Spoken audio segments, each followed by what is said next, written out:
Direct గా తయారు చేసి నేరుగా రీటైల్ షాప్కి అమ్ముతాం. దాంట్లో సెంట్రల్ మీడియేటర్ ఎవరు లేదు. ప్రజలకు వాళ్ళు కష్టపడి ఇచ్చిన డబ్బుకు వాల్యుబుల్ గా మనం సరుకు ఇవ్వాలా. అది కరెక్ట్ గా చేస్తుంటే మనకి వాళ్ళకి డిస్టర్బ్ లేదు. వాళ్ళు ఎక్కడైనా చూసుకోవచ్చు. ఒకే షోరూమ్ లో తీసుకున్నా సరే, ఎయిర్పోర్ట్ లో తీసుకున్నా సరే, ఎంబీఓలో తీసుకున్నా సరే, ఆన్లైన్ లో తీసుకున్నా సరే, ఎక్కడ సరే ఒకే రేట్ ఉంటుంది. అంటే మీ ప్రొడక్ట్స్ కి ఇండియా మొత్తంలో ఒకటే ప్రైస్ అండి? ఒకే ప్రైస్. అంటే చాలా ఇంపాసిబుల్ కదా ఇది, ఒకే ప్రైస్ పెట్టడం అన్నది. పాసిబుల్ జరుగుతుంది కదా. అదే ట్రస్ట్. అదే ట్రస్ట్ ఏముంటుంది. ఇండియా మొత్తం ఇప్పుడు GST ఒకటి అయిపోయింది. ఓన్లీ ట్రాన్స్పోర్ట్ 1% వస్తుంది. అది దానిలో మెయింటైన్ చేసేదానికి కంప్లీట్ సిస్టమ్ పెట్టుకోవడం. ఆటోమేటిక్ టర్న్ ఓవర్ లో పెద్దగా రాదు. అది వేరే ఏముంటుంది అంటే GST ఒకటి కదా.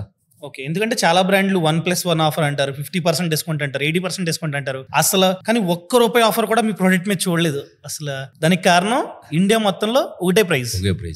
బై ఎనీ ఛాన్స్ ఎవరో డీలరు కొనుక్కున్నారండి, కొంచెం సేల్స్ పెరుగుతాయి కదా అని చెప్పి ఒకవేళ డిస్కౌంట్ ఆఫర్ చేస్తే మీరు ఏం యాక్షన్ తీసుకుంటారు? సప్లై చేయరా వాళ్ళకి అక్కడతో? అంటే మీ షోరూమ్ లో ఏదైతే ధర ఉందో వాళ్ళ దగ్గర కూడా అదే ధర ఉండాలి. రిటైల్ పార్టీలు ఏదో వాళ్ళు బిజినెస్ కోసమో బ్రాండ్ తక్కువ అమ్ముకుంటే వాళ్ళ బిజినెస్ వస్తుందని చెప్పి వాళ్ళు ఏదో బలవంతం చేసి అమ్ముకోవడం జరుగుతుంది.